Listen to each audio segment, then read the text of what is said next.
For the occupational health group presentation from the OCT10, so here we have the group members' name.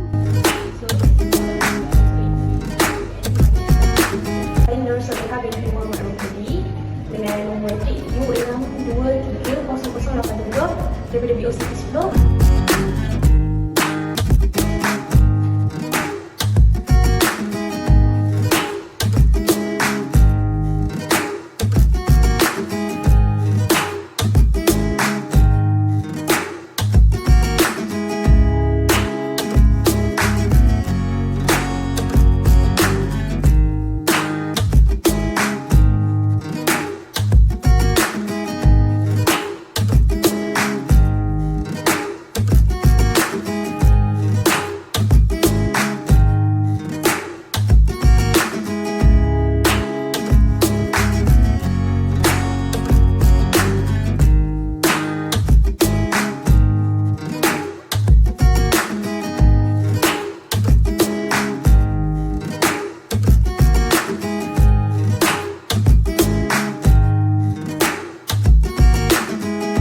Occupational disease that we can get from this work procedure is that we can get thermal burns, steam exposure, heat stress, and sleep-related injuries. So for thermal burns, any burns or heat exposure on your skin can cause chronic dermatitis, hyper or hyperpigmentation, scarring, and skin sensitivity. Next, when we are constantly exposed to steam, it can cause irritation, dryness, or redness on the eyes and the face. For heat stress, working prolonged hours near a hot object like a hot spring bath can cause heat exhaustion, headaches, fatigue, and dehydration.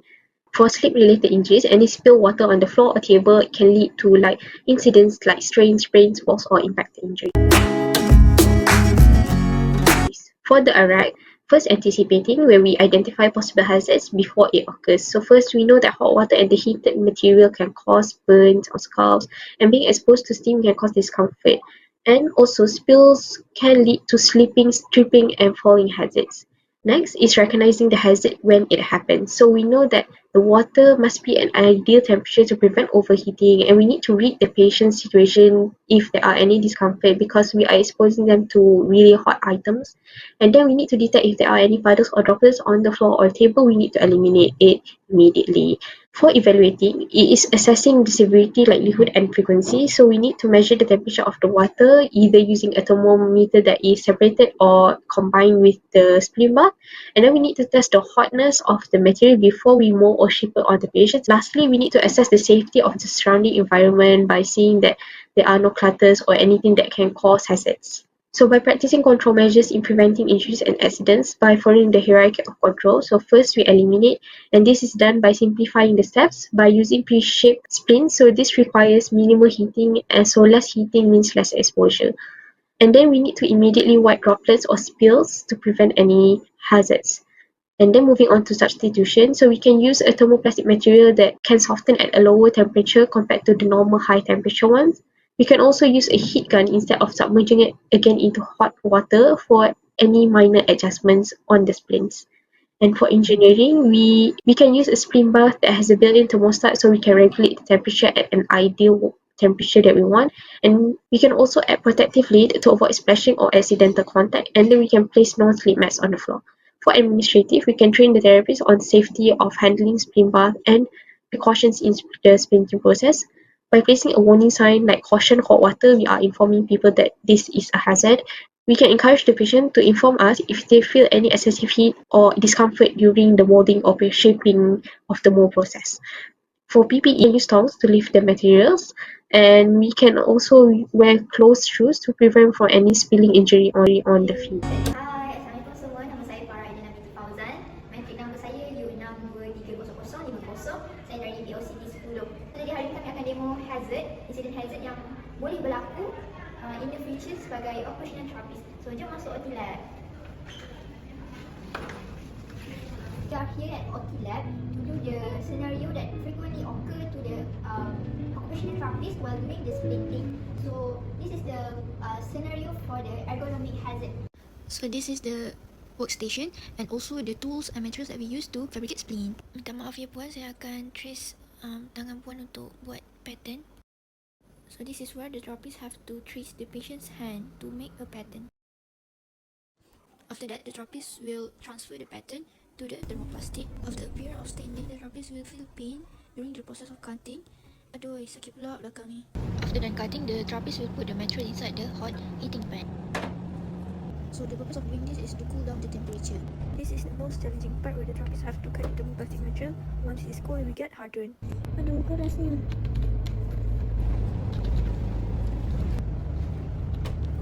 The therapist is cutting the padding.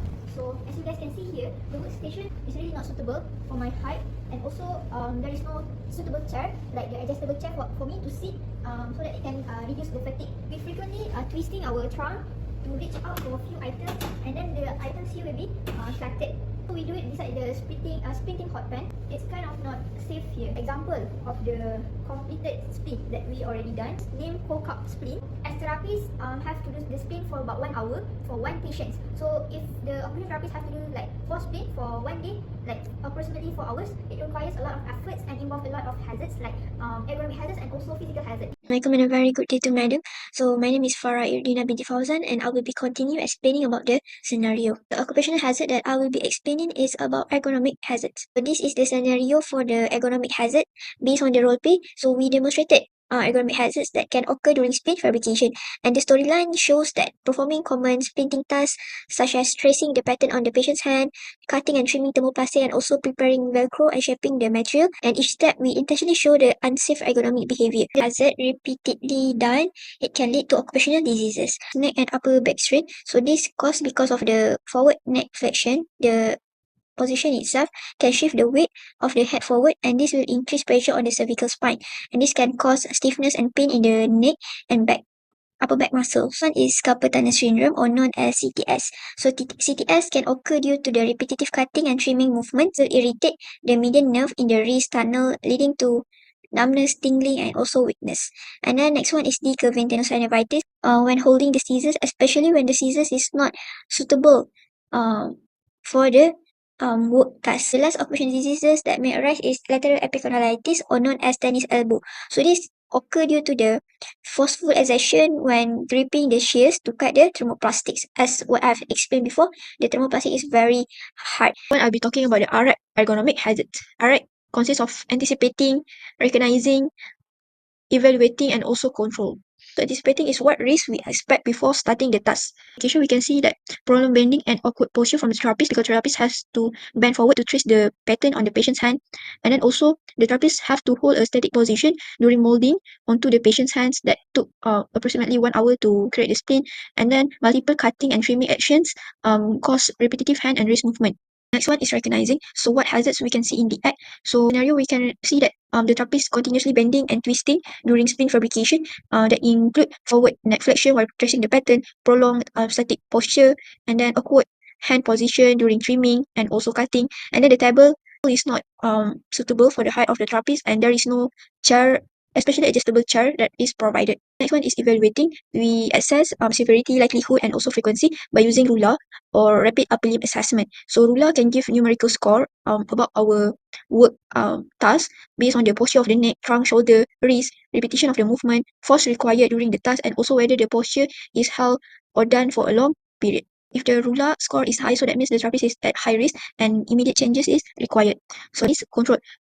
So we implement control to prevent hazard, injuries, and to improve posture. So this one, based on the hierarchy of control, is eliminations. Remove tasks that require action bending or twisting. Like for example, in OTLab there is no shelves, so the workstation layout is very cluttered and messy. You can also raise the patient's hand and put onto the pillow or towel so that the therapist doesn't need to bend a lot.